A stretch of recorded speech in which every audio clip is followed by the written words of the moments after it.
Jadi hari ini kita belajar saudaraku dari firman Tuhan, ya, bahwasanya semua pencapaian-pencapaian atau goal-goal dalam hidup kita, ya, biarlah itu sesuai dengan kehendak Tuhan.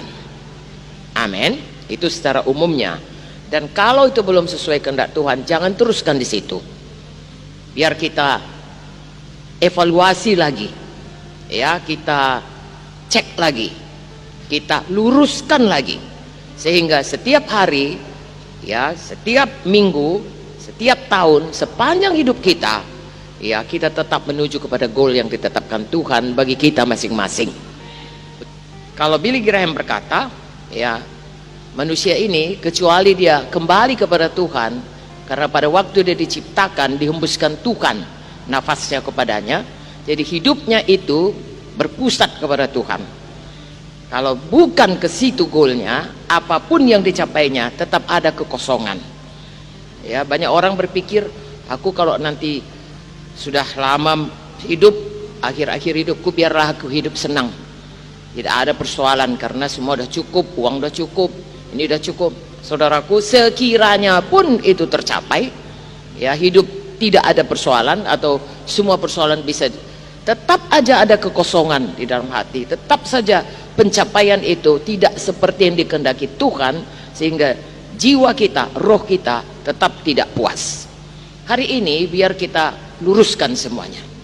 Haleluya saudaraku, masing-masing kita. Amin. Dan kita melihat dari firman Tuhan, bagaimana seorang yang sebenarnya dia, kalau dilihat dari dunia pun dia sudah berhasil, dan kalau dia secara rohani pun sebenarnya dia orang yang berhasil, tetapi dia meluruskan jalannya, dan dia berkata itu semuanya sampah, semuanya itu, ya, aku mau betul-betul lah mendapatkan, ya, apa yang sesungguhnya yang paling penting dalam hidupku. Saudara tentu tahu, yaitu Rasul Paulus. Ya, kita baca dalam Filipi 3, buka Alkitab kita saudaraku. Filipi 3 1, 2, 3. Tapi apa yang dulu merupakan keuntungan bagiku, sekarang ku anggap rugi karena Kristus. Malahan segala sesuatu ku anggap rugi karena pengenalan akan Kristus Yesus Tuhanku, lebih mulia daripada semuanya.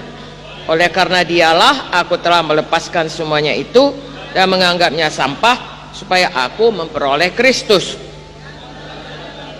bukan dengan kebenaranku sendiri karena mentaati hukum Taurat, melainkan dengan kebenaran karena kepercayaan kepada Kristus, yaitu kebenaran yang Allah anugerahkan berdasarkan kepercayaan. Yang ku kehendaki ialah mengenal Dia dan kuasa kebangkitannya dan persekutuan dalam penderitaannya, di mana aku menjadi serupa dengan Dia dalam kematiannya, supaya aku akhirnya beroleh kebangkitan dari antara orang mati. Bukan seolah-olah aku telah memperoleh hal ini atau telah sempurna, melainkan aku mengejarnya. Kalau aku dapat juga menangkapnya, karena aku pun telah ditangkap oleh Kristus Yesus. Saudara-saudara, aku sendiri tidak menganggap bahwa aku telah menangkapnya, tapi ini yang kulakukan, aku melupakan apa yang telah di belakangku dan mengarahkan diri kepada apa yang di hadapanku, dan berlari-lari kepada tujuan untuk memperoleh hadiah, yaitu panggilan sorgawi dari Allah dalam Kristus Yesus. Karena itu marilah kita yang sempurna berpikir demikian, dan jikalau lain pikiranmu tentang salah satu hal, hal itu akan dinyatakan Allah juga kepadamu. Tapi baiklah tingkat pengertian yang telah kita capai, kita lanjutkan menurut jalan yang telah kita tempuh. Amin. Oke. Jadi saudaraku, ini Paulus ini sebelum dia bertobat pun dia sudah hebat ini. Ya, dia salah seorang daripada pemuka agama. Nah, tetapi dia berkata, yang dulu itu hebat sama sekali tidak ada apa-apanya. Dia tidak mau bermegah akan hal yang lama. Dia hanya mau, saudaraku, sampai kepada rencana Tuhan. Amin. Nanti kita lihat ayat demi ayat.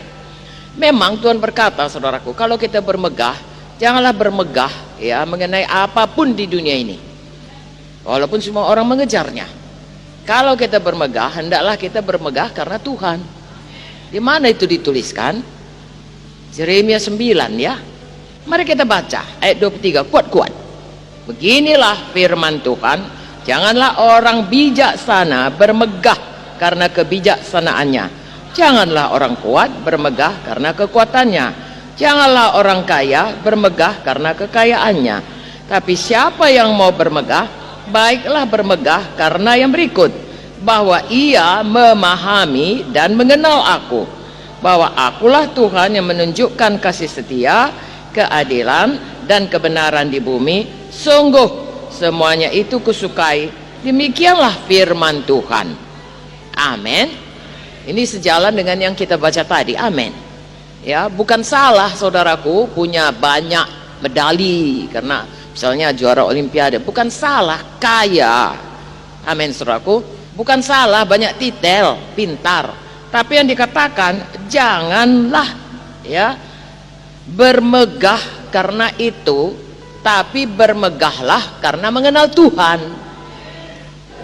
Jadi kalau mau bermegah, bermegahlah karena Tuhan. Haleluya. Jadi kalau punya goal, punyailah goal karena mengenal Tuhan. Ya, punyailah goal apapun goalnya karena kita lebih mengenal Tuhan. Haleluya. Dengan kata lain, lebih dekat sama Tuhan, lebih intim. Haleluya. Oke, jadi saudaraku, ya kalau Galatia 2:20 itu ada nyanyinya. Adapun hidupku ini bukannya aku lagi, melainkan Kristus dalamku, dan sekarang yang kuhidupi sekarang ini adalah hidup demi iman akan Tuhan Yesus yang sudah mati ya bagi kita dan menyerahkan nyawanya bagi kita, yang mengasihi kita. Amin. Lagi-lagi saudaraku, hidup kita ini satu goalnya, Tuhan Yesus. Haleluya. Jadi kalau ada yang menarik-narik saudaraku, balik lagi lah. Siapa goal kita? Tuhan Yesus. Kenal Yesus lebih dalam. Amin.